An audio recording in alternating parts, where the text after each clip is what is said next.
Well, hey everyone, welcome back to Kitchen Table TCG, and I am joined by the creator of Sorcery, Erik. Is it Olofsson? Did I pronounce that right? Olofsson is the correct Olofsson. way, but Olofsson is the Awesome. what I'm using. Well, we have an amazing game coming out, Sorcery Contested Realm. Erik, thank you so much for giving me the time to ask some questions and hop in and talk about your game, man. How's your day going? Doing good. I have a long list of things to fix for the Kickstarter campaign still. There's a surprising amount of work behind that. I'm sure. Even if it's just a single page, there's just so much attention to detail, and everything has to be perfect. Yeah, I like that. I like the attitude that everything has to be perfect. And we'll talk about some of your background. I watched an interview with you about Path to Exile, and I could see that be in your previous jobs, that desire to be perfect too. So it's really interesting to see that. What time is it there? Because it's midnight here for me. Are you just starting your day? Is that how that works? You're ahead of us. It's Wednesday. It's getting towards 6 p.m. Now. Oh, so wow, you guys are way ahead of us. Yeah, so it's like 1 day difference. Wow. But minus 5 hours. I guess. That's crazy. That always baffles me. I don't know. Time is funny. Cool. Well, man, you guys have you've sent me some product. We opened it. We shared it. You guys have some of the absolute most beautiful artwork of any TCG that I think I've ever seen. I think if Magic the Gathering could rewrite the storybook, like they would start with what you guys are starting with. Like I think it's really cool. We're going to talk about the artwork. We're going to talk about the game a little bit. We're going to talk about you as a creator. I'm really, really curious to hear your background and what made you get into the trading card game world. Did you play card games kind of in a younger life? I know you obviously worked for video game companies, but like, did you play TCGs? Yeah, I played Magic the Gathering quite obsessively, and I even went to a Pro Tour once. It was a team Pro Tour though, and one of the other players, he ended up in the All-Star Hall of Fame, Jens Torren. So I guess, maybe I got carried in that team, so maybe I wasn't as good. But I sure played a lot of Magic in my days, and now lately it's because of career and things, it's mostly old school Magic. Cool, awesome. So tell me, what is a TCG to you? Like, there's so many different things and so many different backgrounds for trading card games. People just like playing, some people like investing, some people like collecting, some people are competitive and they want to be the best, and some people just want to pass the time with their friends and give them an excuse to do something while they're talking. What is it for you? Like, what's the passion behind trading card games? Well, I guess I've been through different phases of that, sort of those archetypes that you went through there. Like, I used to be a competitive player, of course, and I used to take trading really seriously. It's like back in the day, I was kind of a shark in this toy store that had sold Magic the Gathering, but they didn't have tables. But I was kind of there, and then sort of attacking kids that bought packs and opened, and then trying to get the rare from them, like trading trading crowworms for like dual lands, that kind of thing. Wow. Wow. And you're admitting it to everyone. Well, to be fair, when that happened, people didn't really know what the value was. Sure. Like, we figured out that rares were kind of better than crowworms, but people wanted big creatures to their deck, so it was a little bit more fair than what if it happened today. It would be a little bit more of a sort of predatory behavior. I was watching somebody posted the other day prices of cards that they bought in 2009. It was like a Gaia's Cradle for $29. I was like, oh my gosh, give me a time machine. It's absolutely crazy how much it can change in the 10 years, 20 years. Yeah, exactly. But this was back in the time of Revised, and maybe I don't know. Maybe I sort of tricked that kid out of a dual land that was like $250 instead of the Crowworm that was, I guess, $0. But the perspective. Well, times were very different back then. Sure. So you were trading, you were competitive playing Magic the Gathering, and then kind of you transitioned your career went into Path of Exile, right? Which is it's a computer game. Talk to a little bit about what your role was there at Path of Exile. Yeah, so Path of Exile, well, it's a Diablo-like action RPG, and actually part of what made me quit Magic, or like competitive Magic at least, was computer games. I just spent more time with the computer rather than playing, and that's like playing Quake and Diablo back in the day. And when it comes to Path of Exile, because of playing Diablo 2 obsessively for years, and at the time, the market didn't quite have a replacement for Diablo 2, even though it was a game that became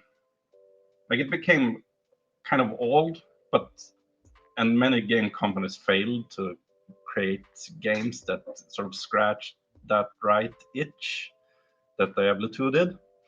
So one day I was talking to Chris, one of the other co-founders at Grinding Gear Games, and he talked about this idea to start a game company to make a Diablo-like game.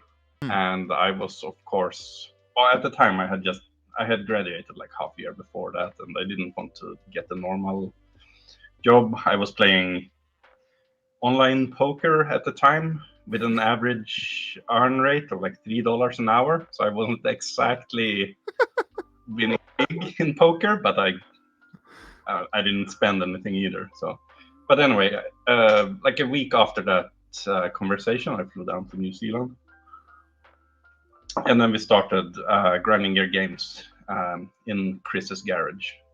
Wow! And then that took a long time to build. I think it was 4 years before we announced anything. Wow, that's crazy.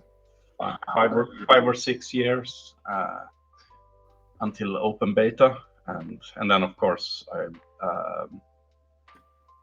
that kind of just ballooned and became really big.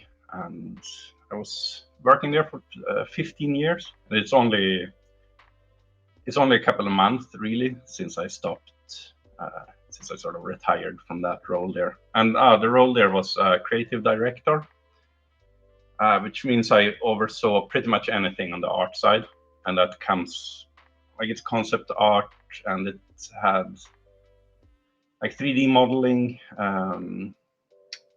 and even things like voice acting, and a lot of like graphic design things. Like, also in a company, especially if you have a startup like that, like you just have to do everything because there's nobody else to kind of do it. You have to just figure it out. So I've had my fingers in a lot of game design stuff, and well, pretty much anything. Yeah, I can imagine that transitioning into another business with all that experience, as you transition into like a TCG and sorcery and the Kickstarter and all that stuff, having all that experience of 15-20 years working and having already started a company, it's a little bit easier stepping up to the second time. Or do you find it harder? Is it different in this kind of this next decade? Is it more difficult or easier than it was back then? Well, back then, it's much easier now. Like back then, the tools were quite a lot worse. Like, say, just for Path of Exile, the engine for the game. So one of the co-founders, Jonathan, he wrote the engine by himself, like the graphical engine. But nowadays, game companies just start with Unreal Engine, or there's a bunch of engines that you just start. So like you shave off like several years of development today in the computer game business. But it's it's a bit similar in card games if I chose to go with digital art, which I didn't go with. Right.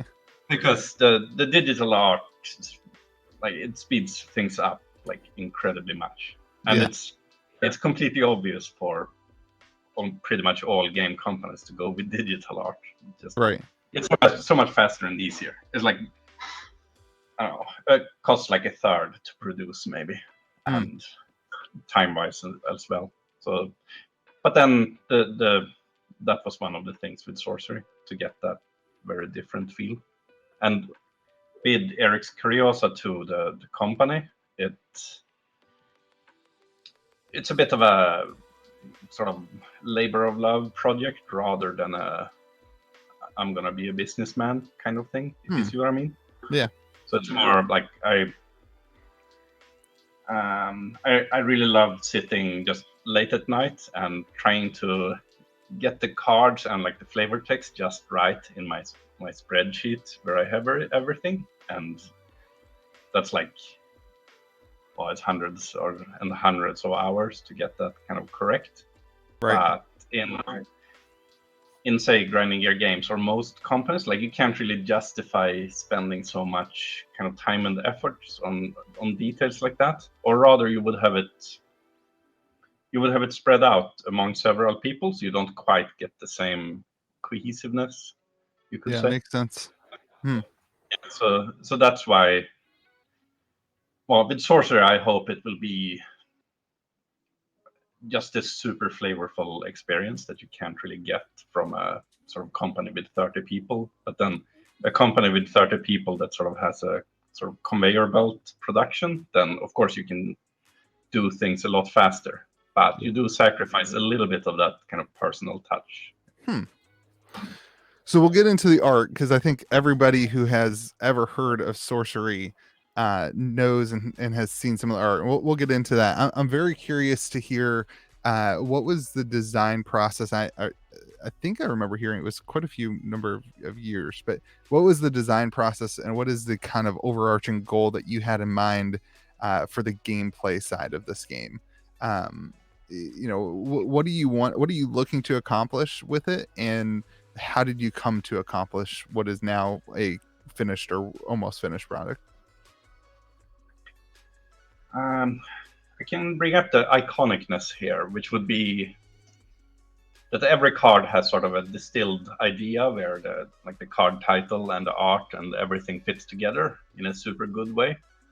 And also, like when you start a game fresh, you get the chance to do all the kind of stereotypes or archetypes again.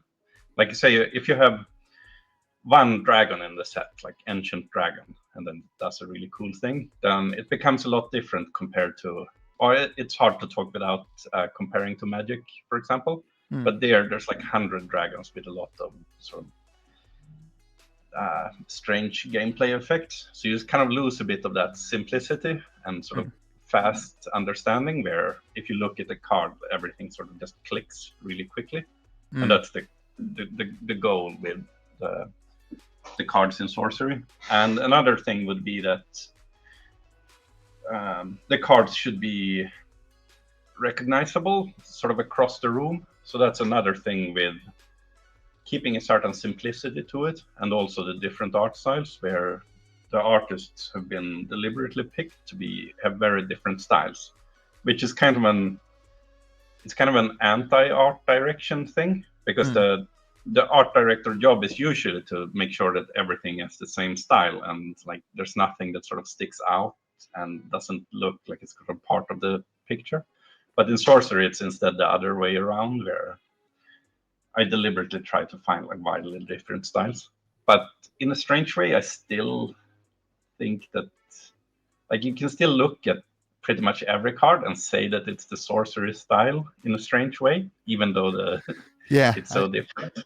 And I think a lot of that's because of the hand paintedness of it, where it's just you can just tell that you're looking at a piece of art or a piece of physical art, and not something that's digital. You can just tell on every single card. I think that kind of consensus going around to it. I guess that keeps it together. I like the point you made in the beginning, where, like you said, that if they sort of restarted like Wizards of the Coast, this is what it would look like. And that's quite true in the sense that back then they had like a lot of art pieces were done in less than an hour. Like Anson Maddox, for example, he did so many art pieces and he had to do them in like, I don't know, 3 days or whatever it was. But for Sorcery, the artists, they get a proper amount of time. And there's also things like Drew Tucker stuff. Like he can take a bit more time with his paintings, and like it's the same very sort of abstract, well, not abstract, but very painterly style, but it's a bit more refined. Like he would be an example where he also developed as an artist, so it's even better than back then. So. Yeah. So, sticking on gameplay for a second, what do you think that Sorcery brings to this space? Obviously, I'm sure you're aware there's a million different Kickstarters, and there's a bunch of new. That we have more TCGs now than I think ever. You've talked a little bit about simplicity and common like use of understanding how the game plays. Is there anything else that you feel like Sorcery brings to the trading card game world from a gameplay perspective that you think is unique and special, and that highlights what this game's all about? Well, the obvious thing would be the square grid, and there's been a lot of games actually with square grids like that, and they all failed.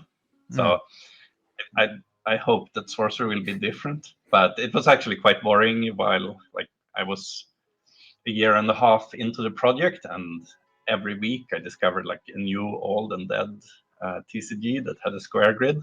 But, so, which is a bit boring, but I think most of those were from the 90s, and complexity, like game design has kind of moved on a little bit from then when it comes to sort of simplicity and understandability. So it's almost like Sorcery is a game from that era, but it uses kind of modern design knowledge.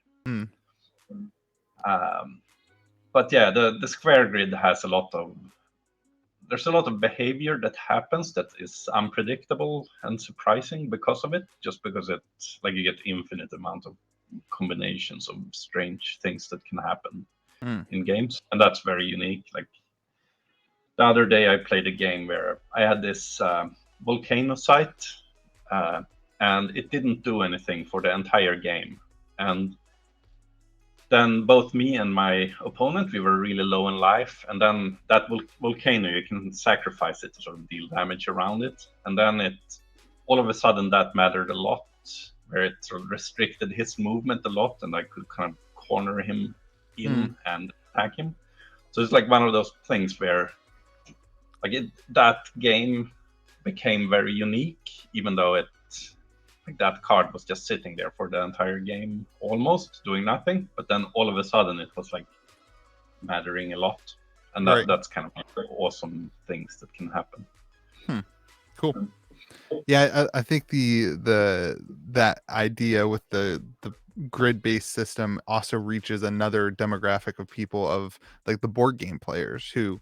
I used to play board games all the time with people who never wanted to play TCGs because they just couldn't fully experience the gameplay. They didn't feel like playing things on a table and putting their cards down was really playing, and there was no movement or interaction. And so I always get really interested in games like this that have that movement and interaction, because I think it brings in a whole nother demographic of this hobby, which is the board game player. So I think that's really cool.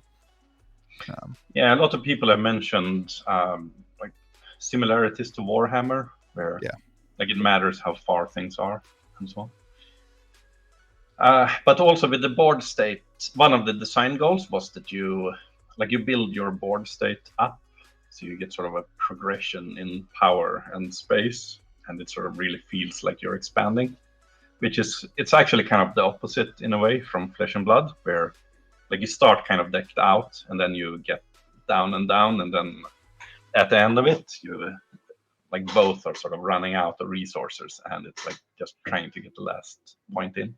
Yeah. So it's interesting that it's the opposite there.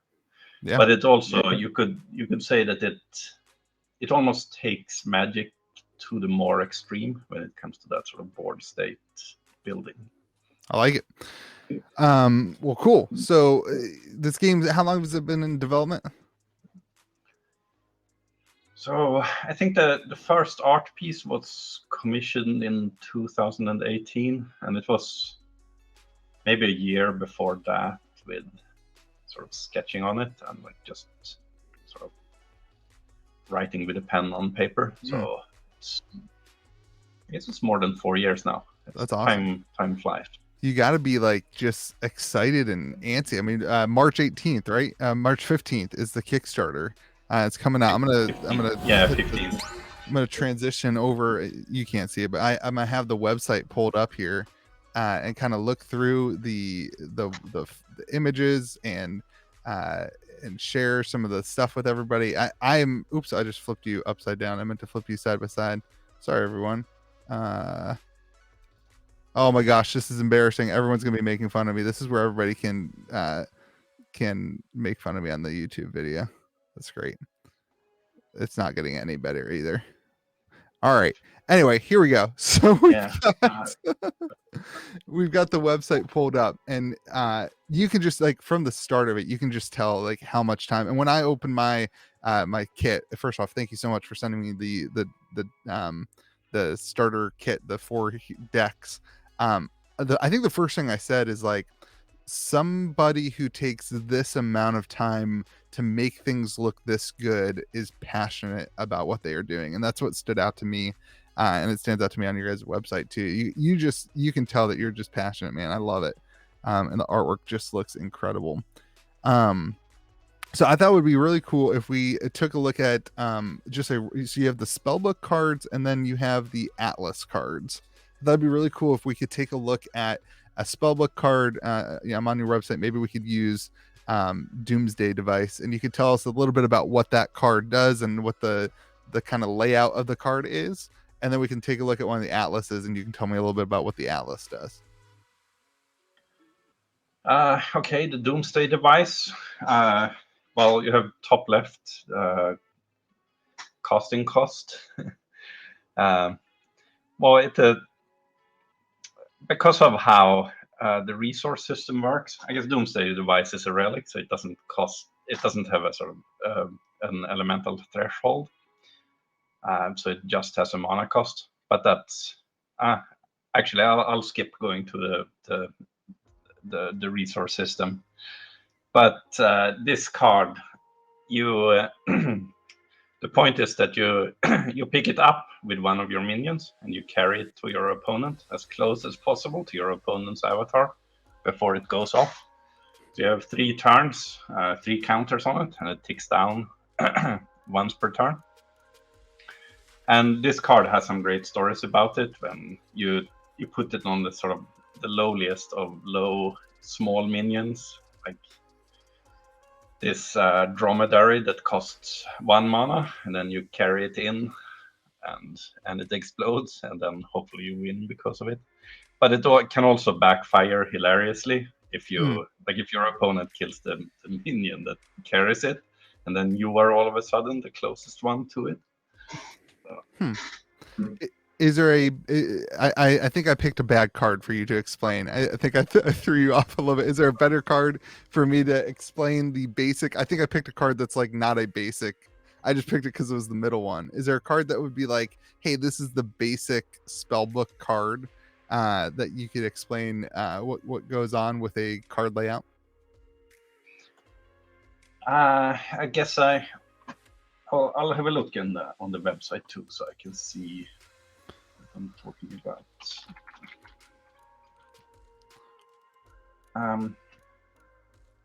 Okay, well, we can take the roaming monster there, like the one to the right of the spellbook. Yeah.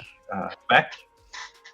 Yeah, so that card, it has the mana cost to the left, top left, and that's just, you get automatically in your turn, you just get mana from the sides. Like, you don't tap your sides. Okay. like in Magic, and that's because since you play minions and relics and things on top of the sites, then it's too finicky to tap them. And that it has a bunch of sort of game design ramifications sort of down the line because of this. Where, for example, we don't do like instant effects from Magic so much, just because you like keeping track, because you don't tap sites, then you can't really keep track on how much mana you have on your opponent's turn. So it becomes a little bit different like that. So it's kind of a fundamentally different resource system. And you have the two to the right of the 5 number there. You have 2 wind symbols, and that's the classical elements: wind, fire, earth, and water. And this is a wind card.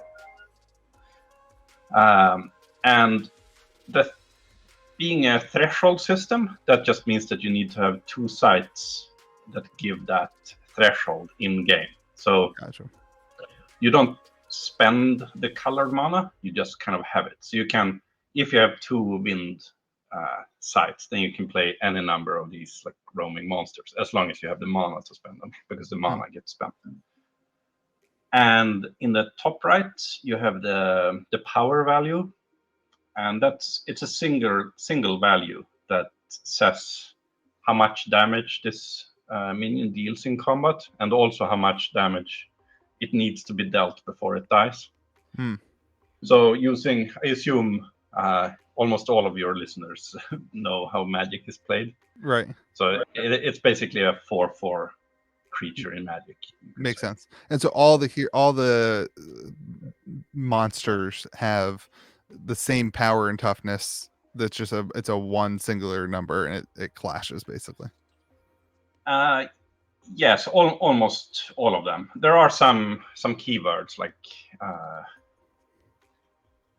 there's Iron Skin. That means a minion needs to take twice the power value in damage before it dies. So there's some sort of trick there, but gosh, this artwork is incredible.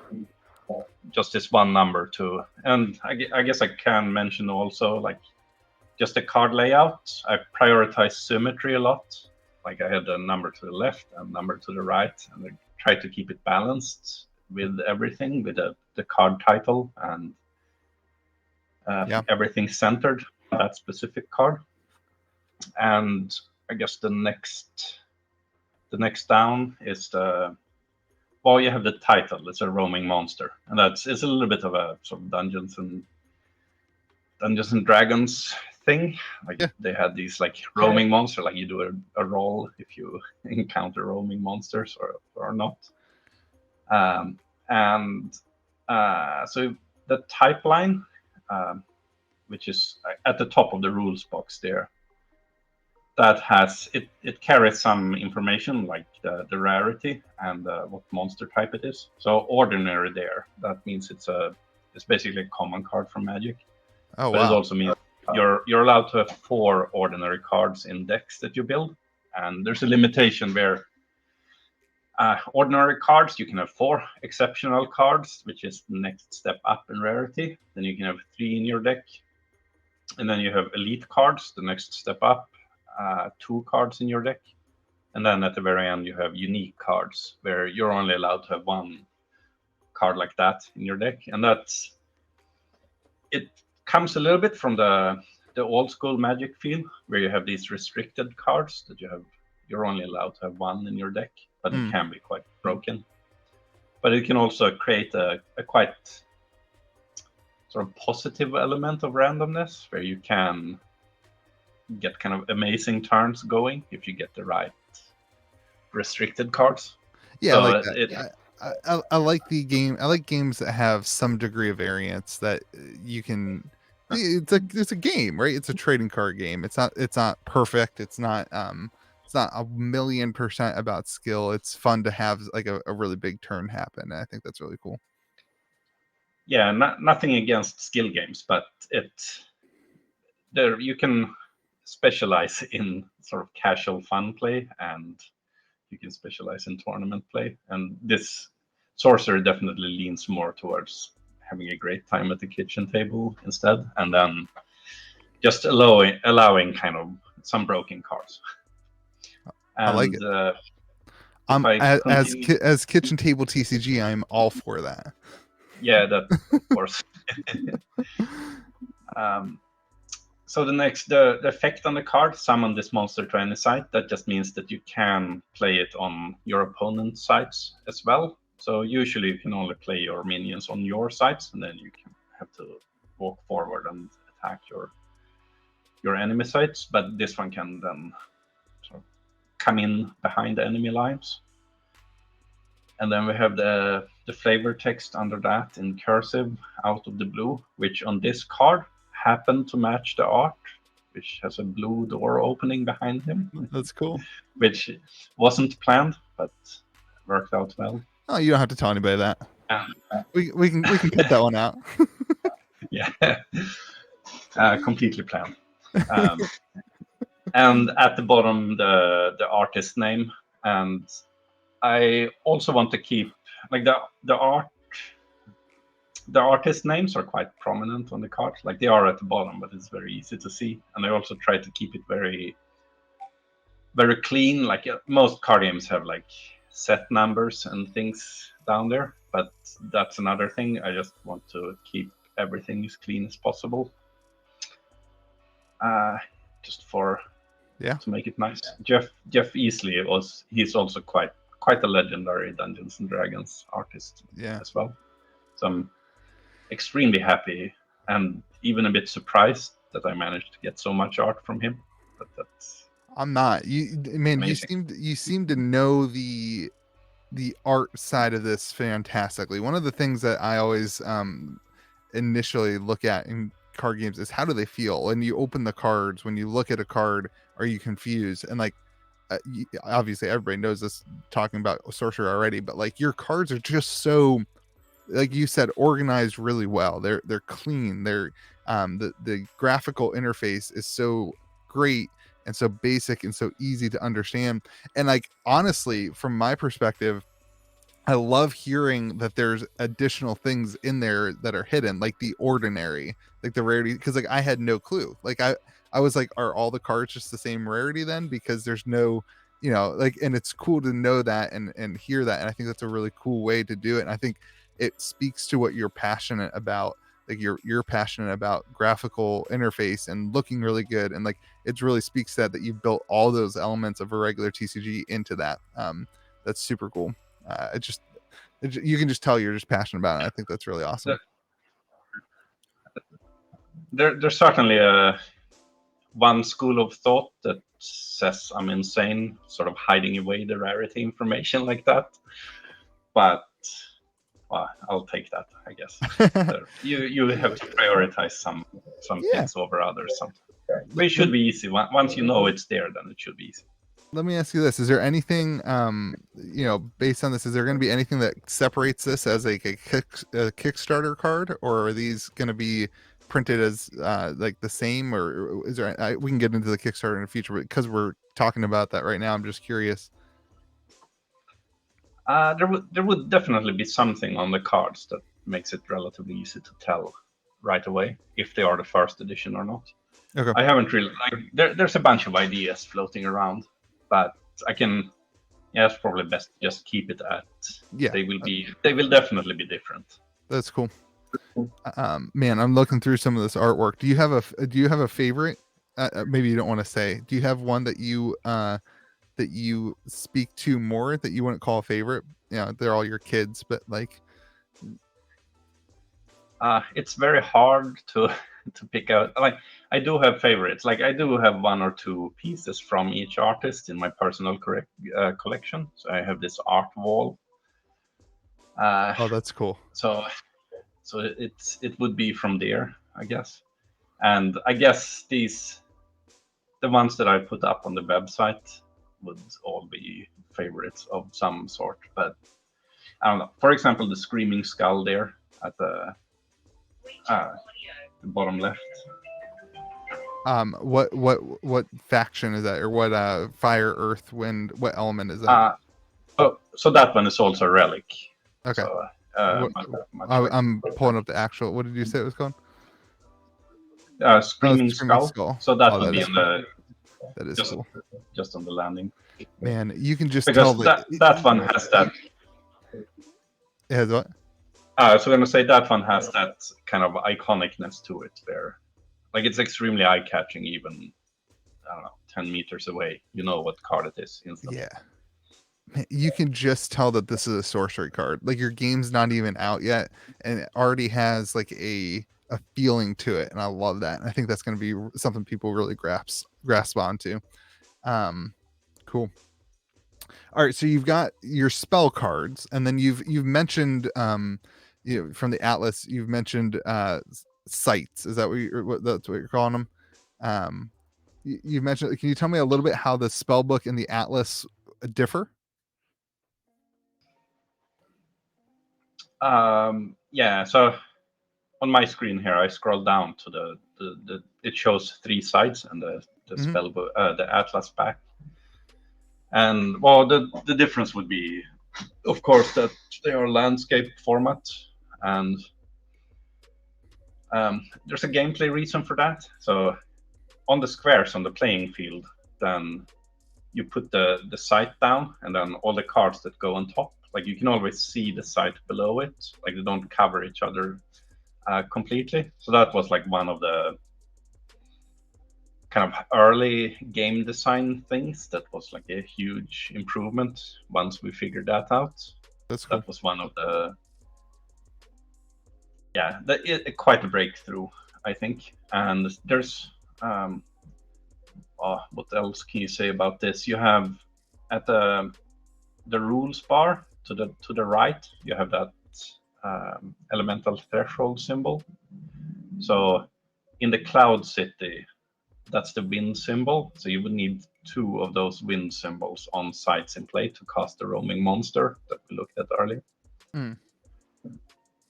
Now your atlas is it's separate, right? It's a separate draw pile. Is that correct? Yes. Yeah. There's 2. You have 2 decks, and there's a bunch of sort of technical game design reasons for it, but it's mainly that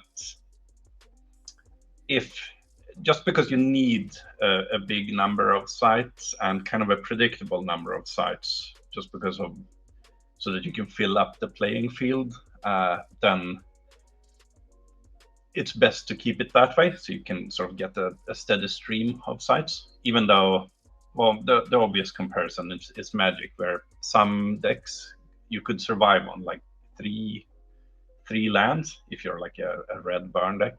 But in Sorcery, that doesn't quite work because you need both players to play sites to sort of connect with each other. So it's a little bit different like that. And it also has,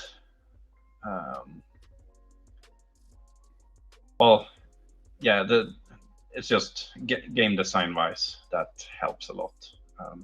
Yeah. And what else can we say? The sites also tend to have very, very simple effects, just because since they go on the playing field and you have cards on top of them. I want to keep the cards as having the sort of active effect that you have to sort of keep in your head and see what it does. So an example of that would be the Rustic Village. So Genesis, which means comes into play. When you play it, you put a foot soldier token on it. But then after it's played, like the site just sits there and it gives the elemental threshold, but it doesn't give an additional effect. And the same is true on the Maelstrom, where when you play it, it sort of sucks all the minions on the battlefield towards it, but then afterwards it doesn't do much. And it was one of the game design realizations, where in an early version we had a lot more like sites that gave your minions plus power and so on, but it led to situations where your opponent attacked into your minion and you blocked and his minion just died, and then it's like, oh, I didn't realize you had this like plus power hidden underneath it. So that was another kind of step of huge simplification to make it a bit less, I guess, mega complicated chess and more of a sort of more easy to play game. Yeah. And the comes into play effects also.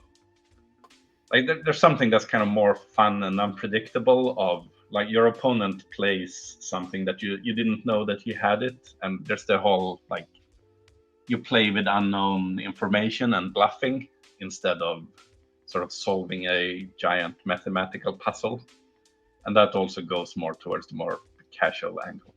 Yeah, I like that, and that casual angle, and you've got it kind of labeled as flavor first, right? Where it's, you know, you're really building an experience here where you sit down and you play and you can kind of lose yourself in the world. And I think that's one of the things that people who get so in love with these trading card games, that's one of the reasons, is because we get to escape life and get to kind of, you know, this is why Dungeons and Dragons was so successful, so why Magic the Gathering was so successful. You get to escape life for a little bit and experience this game and experience something that's new. I think that's really, really cool.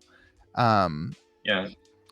Speaking of Dungeons and Dragons, I've had some comments with people saying things like, at the end of it, they didn't even care if they won or lost. It was more about the sort of telling the story of what happened on the field and how they.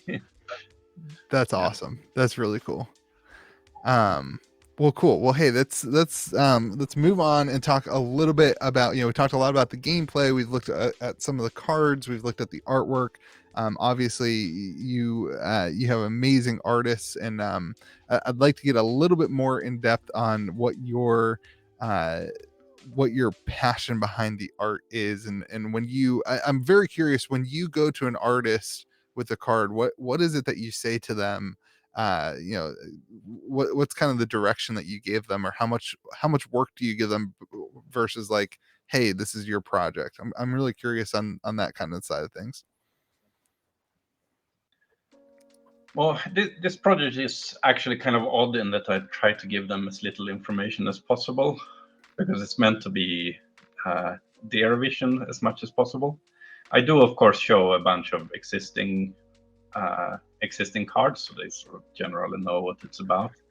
But other than that, it's like the title, card title, and a couple of sentences, and there's a little bit of instructions of sort of the layout side of things. Like if you look at the rustic village, the bottom of the card is very simple, and it has the rules bar goes on top of this wheat field that doesn't have any detail on it. So there's a little bit of sort of layout considerations, which is kind of the most common feedback from my side, where I sort of have some small adjustments to that. But I try to stay out of like how things are portrayed other than that. So is that hard for you?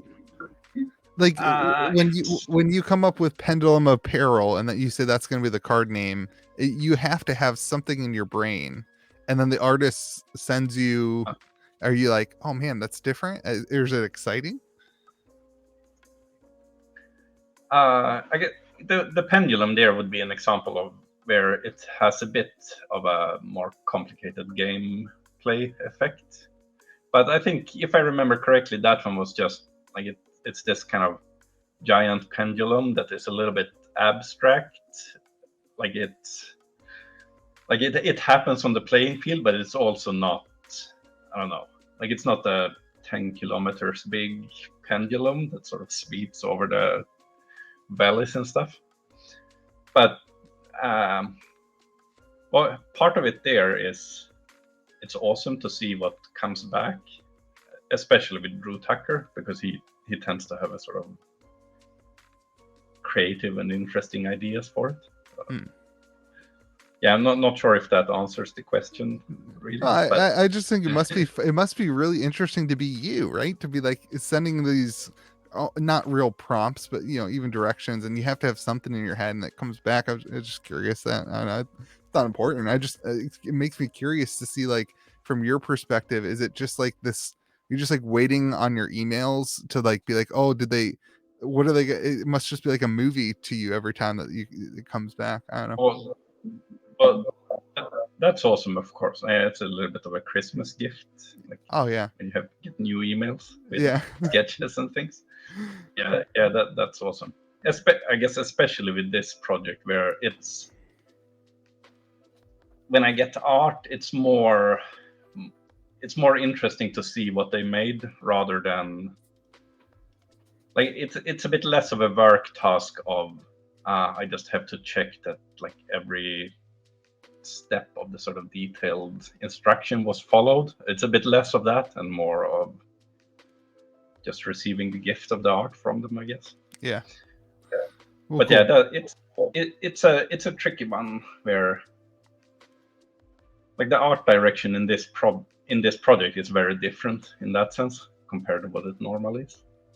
But yeah, it's much more enjoyable to me, and the artists as well, at least most of them, seem to enjoy it a lot. Yeah. Okay, so art, gameplay, art's fantastic. Everybody knows that. The gameplay is you're leaning more towards kitchen table. It's going to have some competitive elements to it. I'm curious to ask you a question, and feel free not to answer it, but I'm curious to ask this. You have a tabletop game that has a board, not a board, but a square mat. Why did you go the direction of booster box and TCG rather than board game, legacy card game?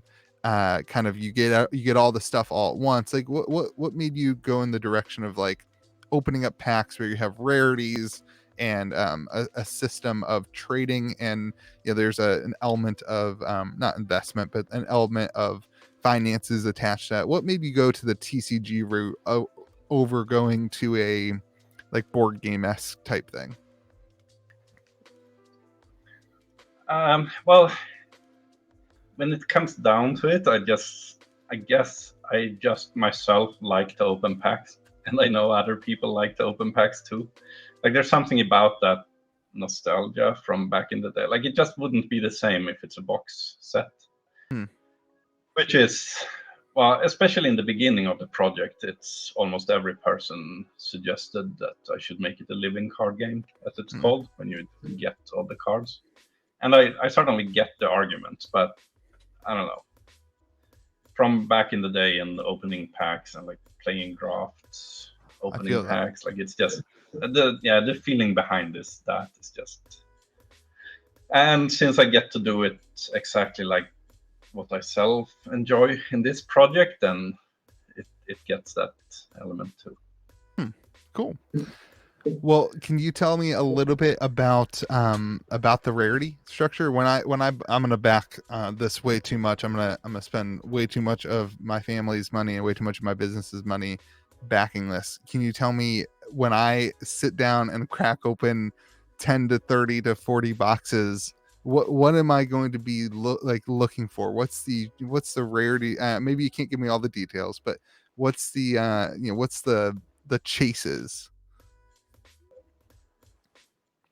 So the trick is you should not trade away the cards that say unique on them. Don't trade them against ordinary minions that have big power numbers. Okay. So don't trade my dual lands for a crab. Yeah, exactly. But yeah, you could say uniques are a little bit like mythic rares, you could say. It will follow the booster packs themselves will have that like 11 ordinary cards, 3 exceptional cards, and then 1 card that is either an elite or unique card. Cool. But other than that, it's what's actually will be good or not in the game it's hard to predict, because the game design system is so different from any existing game. So like I can't actually tell which cards will be the most effective ones in the game. So it's hard to say what will be the Black Lotus of this game, as an example. So cool. I can't give you more advice. Okay. on And that one. and will there be foils? Will you be doing a foiling on these, or is this going to just be non-foils, like, you know, alpha beta, the old school Magic stuff? I am considering adding foils, and it'll probably be a stretch goal in the Kickstarter. With the foils, though, I have this thing. Well, it will actually be some kind of ridiculously high stretch goal, just because it's being the perfectionist that I am. I have this thing. I did some experiments, and I would make this kind of perfect foiling mask for each card, where it's individually made to get certain details to stand out in a perfect way. And maybe I'm a bit overly confident here, but I think I can do some cool stuff that makes it higher quality than most games, just because of sort of the artistic touch of how the foiling is made. Even though it also will be quite basic, like it wouldn't have, like, I don't know, crazy star patterns and things on it. Sure. It would be a little bit more towards the. I would hope not. I would hope that it's in tune.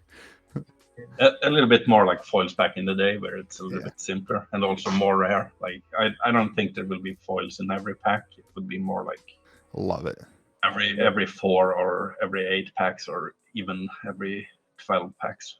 I love rare foils. I like opening boxes and not hitting foils. I don't know why. I don't like the new thing where this new age, everything's got to be shiny and foils aren't special. I don't like that. That's not me. I like the old school stuff that's high rarity and high foils. Yeah, I'm also thinking about the foil cards, having it so that I also have the concept of full art card, like textless full art. So there might be a combination of textless full art on one side, and then normal front with foil on the other side. So that's also to keep it very simple, and there's just one premium card rather than many different variants, to make it simpler to collect and kind of easier to deal with. It kind of goes with the iconic simplicity thing. Cool. All right, so you've got a trading card game that has you're gonna have your Kickstarter is gonna have 4 decks, I think. Is that true? It's gonna have you have a deck kit, and then the boxes. Yeah, so there's an intro package that has 4 pre-constructed decks. That will be, I'll try to get that one as price pressured as possible, just to make it very easy to get into the hands of people to play the game. And otherwise, of course, there's booster boxes and play mats as well.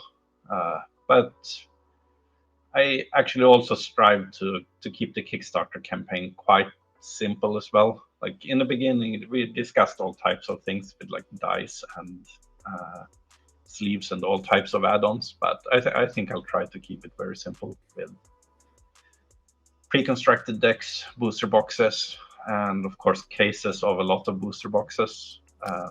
That'll be the one. Can I sign up now? Can I send you my? We can skip over Kickstarter too. I can just send you my my credit card number. You can just have the credit card. That'll be basically the same thing.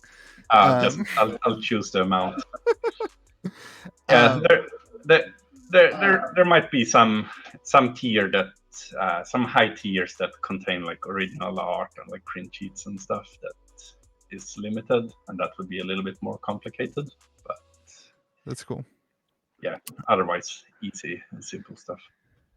Yeah, cool. So tell me a little bit about then your future goals. And I mean, I'm sure people go watch, if you're like, hey, Louis, we didn't talk enough about gameplay, or go watch the how to play videos, and I'm sure we'll do more content. And Robbie and I are going to be sitting down and actually recording some gameplay here in a couple days. So we'll do a lot more of that. You got plenty of time to evaluate before the 16th of Kickstarter. But I'm curious for you. I heard from another interview that you're looking to do one big set a year, or one set a year. I'm curious for you and your business model moving forward. You're gonna have this Kickstarter that has a ton of hype already, a lot of people interested. what's the next step? Or maybe you can't tell me exactly what the next step, but what do you want the next step to be? Do you see yourself lining up with distribution and lining up with LGSs and moving that route, or do you see yourself being a company in a game that launches a Kickstarter every year, and you kind of have an expansion that way, and you kind of handle it self-sufficiently? What is your plan moving forward, and what does that interaction look like, especially being a kitchen table game, something that you're looking to and advertising as something that is more for the looser or casual side of things? Yeah, well, first of all, there will only be one Kickstarter, and after that I will, as quick as I can, try to get a revised version out to stores. And there's actually quite an incredible response already from publishers and distributors. Like, that does not surprise me. Yeah, most card games, they have to, of course, like beg stores and distributors, but it seems to be the other way around with this game, which is good. But it also means seeing that interest, and of course I become more keen to put like even more resources into making things good and make sure that it continues on. So there's already 2 expansions in the that I sort of sneakily started a bit of production on, even though it's a little bit hard to, like, the Kickstarter takes a lot of time to get out there, and there's so many moving parts that need, so I have to concentrate on that mostly. But yeah, I would hope that getting a revised version and the first expansion to stores at the same time, so that both people that missed the Kickstarter and can get it, and then at the same time there's also more cards to get for people that already have the Kickstarter cards. Cool. And so do you plan on doing like tournament stuff, or are you looking for, is it going to be more of a hey, LGSs, you kind of organize your own play groups, that kind of thing?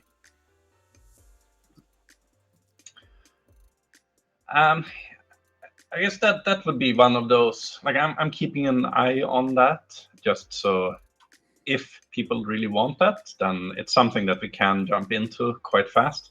But I also imagine, just because it is more casual, I imagine it to be a little bit more along the lines of Commander, where like people show up because it's fun to play, and there can be leagues and so on. But it's not like, there's not like Pro Tour money on the line, if you see what I mean.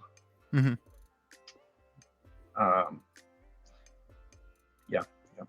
Makes sense to me. I mean, I think like the way that stores are going, and a lot of the things that are happening in the current climate of the market, I think this game fits like this really cool space where it's like, man, if people can just grasp it and enjoy it, it doesn't. I'm a huge fan of things that don't have to be competitive. It can just be fun. It can be fun and exciting, and you can have these big turns, or you can have these turns that, as long as it's relatively balanced, I think it's just exciting. So it's cool to see a vision. It's cool to see that you have a couple sets set up already, and it's just really encouraging to see what's going on behind the scenes for this. It's really cool. Yeah, I should also mention, though, with competitive play, like, when I play test the game, I still actually learn something every game, what I could do better. So there seems to be quite a depth when it comes to skill, if you really want to get to it. But so I'll definitely keep an eye on that. But it seems to be a sort of casual and easy to learn, but also deep and sort of hard to master, I guess. But time will tell. Yeah, absolutely. So I'm curious what the playtesting process has been. Well, in the first very, like, back like years ago, I had some sort of huge shifts in the game. Like, I already described that, like, making the sites go sideways instead of the other way around. while now, of course, the playtesting is more about sort of rule exactness and finding all these situations where edge cases. I guess that's the square grid comes in here too, where it's hard to predict in your head exactly what will happen in games. So you actually need to play a lot to just find all the weird situations that happen. But luckily, there's quite a lot of people on Discord. There's quite a Discord community going with people playing, and very soon we will release close to the full card pool. Like to this date, they've only had the pre-constructed decks. So I guess that's an announcement of sorts, that they will get almost the full card pool very soon. So it's cool. But yeah, I do have this worry, of course, that the Kickstarter version, like, it will be completely impossible to avoid all mistakes. Like, there will be some problems that the revised version that goes to stores will be able to fix, hopefully. That's the type of stuff that makes things unique too for the Kickstarter. So like I think a lot of people forget, a lot of consumers forget that like Kickstarter is supposed to be a way for you to jumpstart and for you to do things that you wouldn't otherwise be able to do. And so I think it's a great way to say, hey, Kickstarter ones, they might have some erratas that happen with the revised edition, and like that's to be expected, and it actually makes it kind of a collector's piece, a unique thing that is different. And you're light years ahead of a lot of these other Kickstarter games. Like, you already have a full rule book out. Well, I guess full, it's 0.3, but it's 24 pages long. So I think it's like you've got a lot of the stuff that a lot of these other games don't have yet. You got a print and play type thing. It's awesome, man. You got Tabletop Simulator, Discord. I'm stoked. I think this is gonna be really cool. It's really exciting to see. What would you say to somebody who is watching this video, who is thinking about, is this for me? What are some of the answers that you would give them, or I guess give your elevator pitch, a last ditch elevator pitch to who is this for, and why should they back it?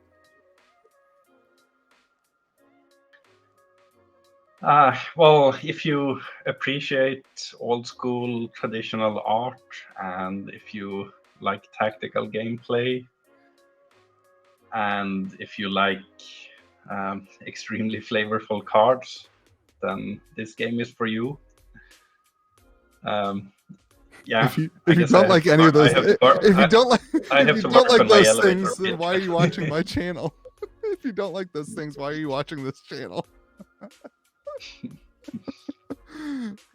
Yeah, but you can really see that people resonate with this game as well, like the type of emails I get, and like the Discord community.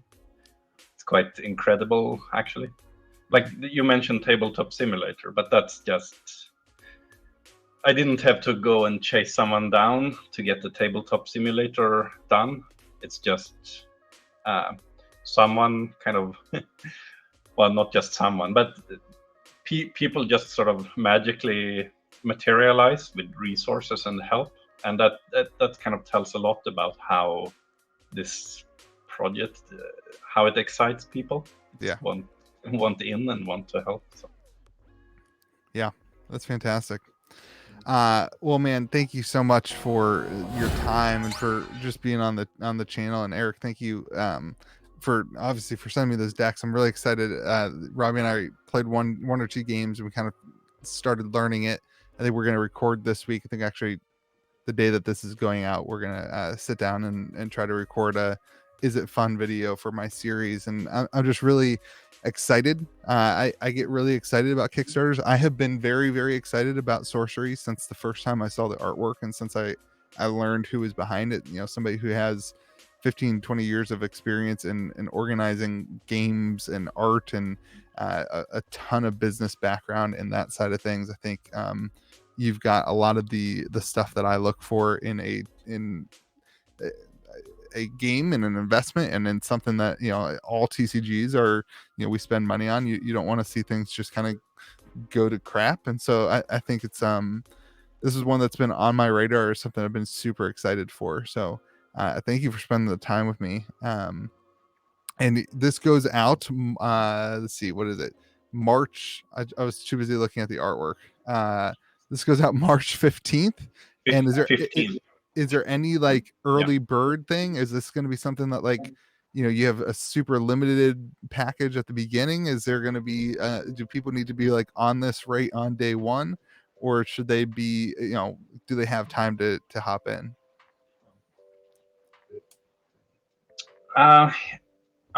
We're trying to keep that stuff to the minimum, and also there will not be any like artificial limit on the cards themselves. So people can buy any number of boxes in the Kickstarter, and that's what the number will be. So there will be a great sort of transparency what the print run will be when it comes to that. But there will also be some super limited objects, like the tiers that contain original art. Like obviously that's limited. There's just one piece of those. Yeah. So maybe those you need to be really quick to click. But on the other hand, they will be very expensive too. So yeah, maybe don't click on the like all the expensive ones too fast, because it might add up. Actually look at what you're getting. You're getting one booster box and one piece of artwork. Yeah, I have this image of people trying to bot it, just automatically clicking all the sort of limited offers, and then they end up with way too much stuff. That's funny. But as a whole, for the Kickstarter, the boxes, it's not going to be like, there's been some other Kickstarters where if you didn't get in on the first day, you didn't get the Kickstarter version. It's not going to be like that. You're going to have it kind of a full length Kickstarter campaign, right? Yeah, so you will be able to get the same. It will be the same booster box throughout the entire campaign. So cool. This, well, it is unlimited in that way, but on the other hand, the number of people that actually follow Kickstarter and see that, it's still, I imagine it's a very small fraction of the actual number of card gamers. So I'm just putting that out there for the investor types, like you maybe. Investor types, the people need to hear that, because what that does, it helps you understand what the actual demand is, because investor types can't just buy up all 10 people can't just buy up the 20,000 boxes, and then, you know, there's no growth there. And I think Kickstarters are supposed to be something to help you grow as a company. And this is what drives me nuts about some of the Kickstarters I've seen, is like putting a limit on it limits you to growing, and it gives the tendies to, you know, the Kickstarter people. And like, this isn't it's not supposed to be a free tendy machine. It's supposed to help you create a product that's amazing. And like, you've got an amazing game with amazing art, and it shouldn't be limited to that. It should be limited to what the demand is at this time. And then you've got to grow the demand. I think you definitely will grow the demand as people see this at their LGSs and in places. So, yeah, I guess we have a certain confidence in the actual fun of the gameplay here, where we want the game out in as many hands as possible. And to get this, we of course want a really big number on the Kickstarter. That will help too with distribution and everything afterwards as well, because it will just, as you say, like, it will just help accelerate and spread the word if it's very successful here. Yeah. Awesome. Well, I'm super excited about it. I don't ever say this in these videos, but I am backing this as a big thing, because I am very, very excited about it. And I think that if anybody likes it, even if you just like the artwork and to hold the cards, when I held those cards in my hand, it feels like the dream trading card game. Like, it just feels like that something that a trading card fan would want to hold and want to see in person. So if you're a fan of trading card games, I think this is definitely something for you. Erik, thank you so much. I appreciate your time. Anything else you want to say to everybody?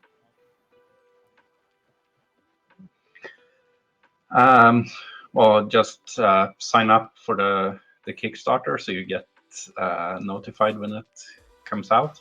And thanks a lot for the great questions. Yeah. And everybody else, remember, be kind to the people around you. I'll leave the Kickstarter link in the comment section and pinned. Erik, one more time, man, thank you so much. I appreciate you.